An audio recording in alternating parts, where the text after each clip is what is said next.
What's up, everyone? Welcome to Power Play with CJ. To focus in on the Columbus Blue Jackets clinching a playoff spot, and is the Ewing theory at work with Columbus making the playoffs? It's a Ewing theory with Bill Simmons. I like to bring it up from time to time because let's look at the last two seasons for Columbus. They've had two of their best seasons in franchise history since they traded away their franchise's best player in Rick Nash. Now, do I think they would have made the playoffs with Nash? Absolutely. But you look at the way this team's been built. You got a guy like Nathan Horton, who I know has been hurt, but he's a playoff, warrior. Ryan Johansson's really broken out, and that's not even getting into, how great Sergei Bobrovsky's been.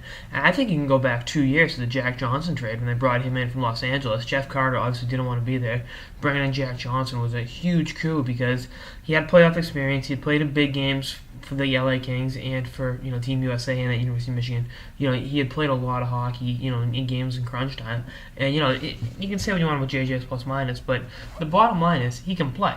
I've been a fan of Jack Johnson since Michigan days, and it's good to see him really anchoring a playoff team. Really being a steady force in that team. And you look at the way Bobrovsky's played; he has been absolutely phenomenal. Last year's Vezina Trophy winner, really one-upping himself this year.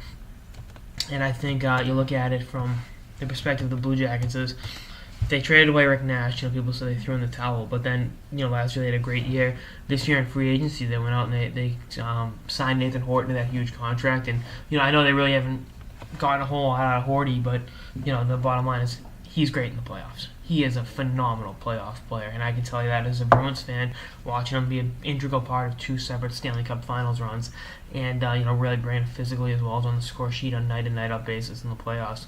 And I think he'll be a factor, when the games count. But again, I'm really happy for Columbus, that the coaching staff, the front office deserve a lot of credit, but the players on the ice went out and delivered. And I'm really happy to see what Ryan Johansson's turning into. I think next year he has a good shot at 75, 80 points. I mean, he's an elite first-line center in the NHL, which is what they expected out of him when they drafted him number 5 overall out of the Portland Winterhawks. Number 4, him and Nino Niederreiter, both top 5 picks. And he's really become this amazing playmaking forward that uses his size to his advantage, and I think he's only going to get better. He's 21 years old. The future is bright for this young man, and I think he's a straw that stirs the drink. He's due for a big contract extension. He'll get that, and then you look at the other guys around him. That they're going to continue to grow and continue to develop. I love Boone Jenner's game, and the future is only going to get brighter for Columbus. Oscar Dansk is one of the best goalies in the OHL this season for the Erie Otters. Marco Dano.